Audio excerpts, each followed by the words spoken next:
Okay, so now let's store item of to do. So last time we have some dummy data over here. We have to clear all those dummy data so that this to do will be the empty array at the beginning, and whenever we add some item, let's say first item, second item, and there are two items, whenever we refresh the page they all got clear because we are not storing them anywhere. So in this video we will store them to the local storage. We'll learn how to do that. So in order to do that, first we need to store them whenever we create new item. So here, whenever we add new items, in add to do, if something is changed, we have to store that to local storage. Basically what we need to do is we need to save this to do's array which is getting changed on addition, deletion and edit. So in these three actions this to do's is getting changed, so we have to store that change data to local storage. So how do we do that? Let's do it. So instead of constantly doing that here, so for example, let's say I will save this to local storage. So how do I save it? Local storage set item, and I have to give one unique key name, so nice to do, and then we have to save the item. So we cannot save this. We have to save this to do's array, but we cannot save this array, raw array there. We have to make this string and then save it. So how do we do that? When we have stringify, there we go. Hope I typed right.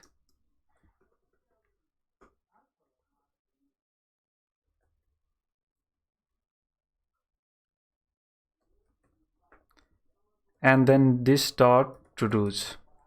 All right, so now we are saving this all to do's, updated to do, because at this point when we add some item, it this to do's is getting updated and we are saving that updated data to nice to do's. All right, so whenever we save that we have to get that as well. So to get that we have to get over here. So instead of empty array we will get that from local storage. So local storage dot get item, and we have to target the key nice to do. So this will give us a string, but we have to parse it to get the array, because whenever we make it string, there is reverse of this json.stringify which will decode that json.parse. So we have to parse this data, and this will parse this string into array. And whenever we get that data, that will be the array. This will give us array if there is something on local storage. If there isn't, we initialize this to do's with empty array, or this is what it is doing. Okay, so now let's see this in action. Refresh the page and let's say 1 second. So both are added. Now we refresh the page, they are intact, right? But we have to handle for delete as well. So if I delete, refresh, this is not getting saved. So same thing, we have to put that on remove to do as well. All right, so we are repeating the code. We'll refactor it in a moment. I'm just showing it how it is repetitive. So now this is also working. Now we have to handle for edit. To handle for edit, we have to put same thing on edit to do whenever we update this. All right, like this. So as you can see, we are repeating same bit of code 3 times. So there is a better way of doing that, which is called watch property. So in this view instance we have watch property. We can use something So we have already data, methods, and we have another called watch. So what this will do is this will watch any of the data property over here. So in this watch property, what we can do is we can watch any of these data. So what this will do is if we set the watcher for any of these, whenever these thing changes, we can trigger the custom action. All right, suppose in this case we want to see this to-dos data. We want to keep track of this to-dos. Whenever it changes, we want to just set this item or update our local storage value. That's why we need this watcher. So how do we do that? We can do this on couple of ways.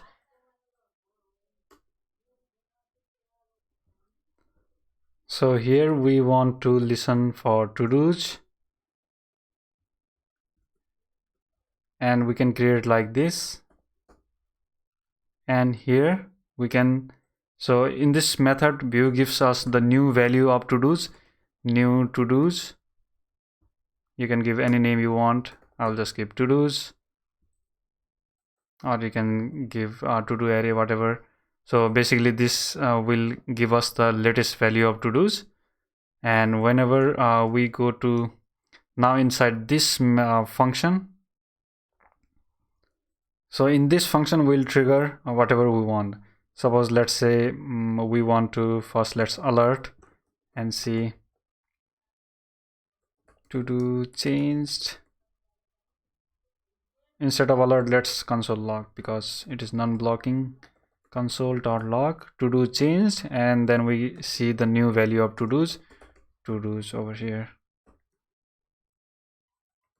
New to-dos, there we go. So now let's see this in action.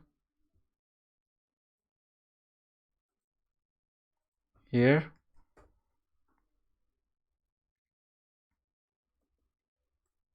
let's open up console as well. So whenever we do some change, add, there we go, to do changed, and then we have new value of to-dos, these two to-do item. So whenever we delete as well, this watcher will get triggered. See, there we go, to do change.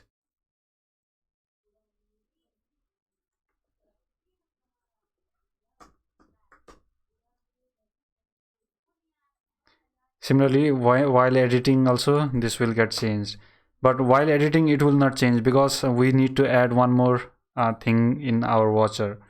So let me make it here so it will be easier to watch. Okay, so while adding and deleting, it is getting trigger, this watch is getting triggered, but while editing it will not, because while editing what we are doing is we are changing the innerJSON, like we are making edit mode true. So to listen for any inner changes, we have to make deep equals to true. So what I mean by that is we have to rewrite this watcher in new way. So to do same thing like this, and this will be object, handler will be the function, and another item that we have to give is deep equals to true.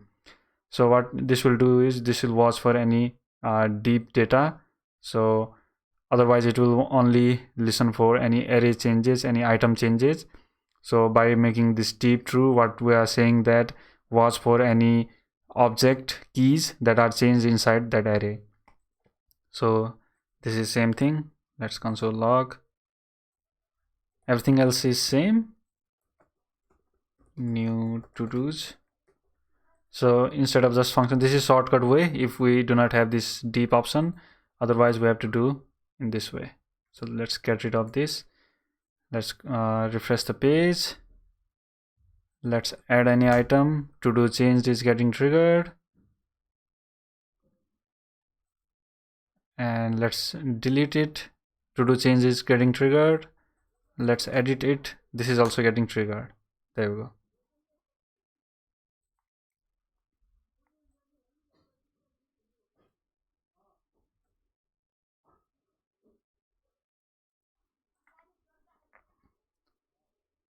So we will put this repetitive code, cut it out from there and put it here. All right, so now we can get rid of these from there. Minimum code.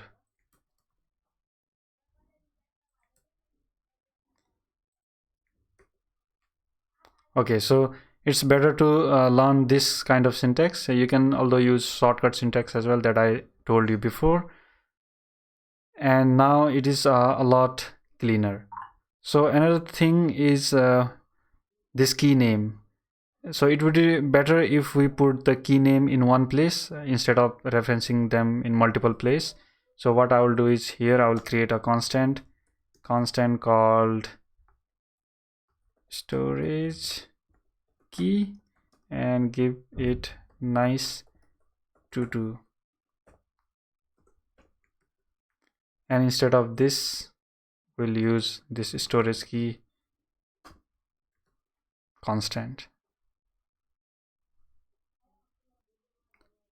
So last thing that we have to do is we have to make this ID counter. We have to keep track of this ID counter, because if you see now, let me show you the ID counter, the status of ID counter.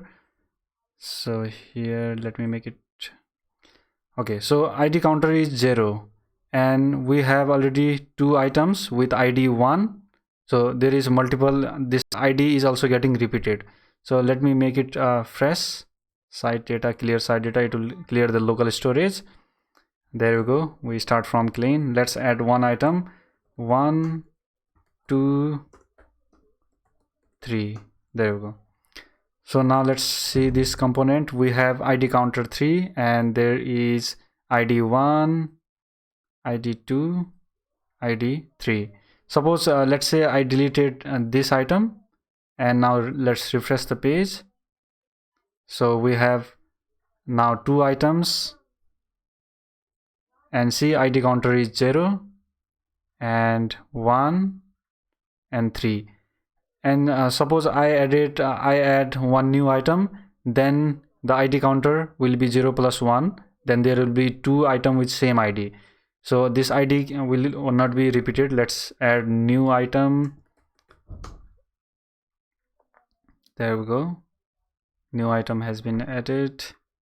There we go. So this new item also got ID 1. So whenever we refresh page, we have 2 items with same ID. That will be not cool, right? So in order to make this ID unique, we have to make one small change. So what we have to do is in this, so outside of this methods, so in this parent object we have all these, and now we want to add one more property. So there is a lifecycle hook. So first let me write. So whenever this component is created, what I'm saying is whenever this component is created, this dot ID counter, so which we are storing here, initializing it as 0 here, we have to update that. So this will be this dot to do's, and get the last item from this to do's, this dot to do's dot length -1. So this will give me the last item of to do's, because whenever we are loading this page, we are getting data from our local storage, and then our array will got some data, and last item will be the item with a highest ID, and then we get the last item, and then we get the ID of it and increase it by 1. All right, so we are making this counter whatever by increase it by 1. All right, so now we can use that counter over here. So now we don't need to increase it here as well, because this ID counter will always be +1 because of this. So this will throw error if there are no items. So we have to check if there is to-dos dot length. So if there are to-dos, then only execute this. Okay. So whenever component is created and there are to-dos, whenever we are saying whenever there are some item in local storage, then what we are doing is we are getting the last item's ID and increasing it by 1. So that way this ID counter will always be +1. All right. So and then we are increasing ID counter. So this code will execute only once whenever page is reloaded or whenever this component is created. So what this is, Vue has lifecycle hooks. So what lifecycle hooks are is, so there are separate different points whenever these events, views, specific events are getting triggered. So first, when we created new item, new view in our app.js, so whenever page is reloaded in main.js, so whenever page is reloaded, this new view instance will be created, and then after this before create event is triggered, and then after, so here is description. So after before create, this created event will be triggered. So this is created after this initialize and has activated something like computed property. So after computed properties, watcher, event, data property, and all of these things are instantiated, then only this created will be triggered. So here, after all this data has been initialized, this gets the item from local storage and everything will be initialized. This watcher will be all initialized and there are no computed properties, but those will be initialized, and then only this created event or created lifecycle hook gets triggered, and then we get the item from to-dos, last item, and then we get the ID of that and we increase it by 1 to make it unique. All right, so that is the way. So now let's test this in action. Let me open the view tab. First of all, let's go to storage and clear site data. This will clear the local storage. So let's go to view, refresh. So nothing is there. Now let's add one item, 2 and 3. So now we see so far so good. So ID counter is 3. There are 3 items with ID 0, 1, 2. All right. So let's delete this one. Delete. So there are 0, 2. Now we refresh the page. Go to app. So ID counter is 3 because the last item got the ID 2. Let me make it bigger here. So last item got ID 2. So we are increasing counter by 3. So whenever we add new item, this new item got added and this new item got the ID of 3. All right. So everything is unique here. So everything works as expected. There we go.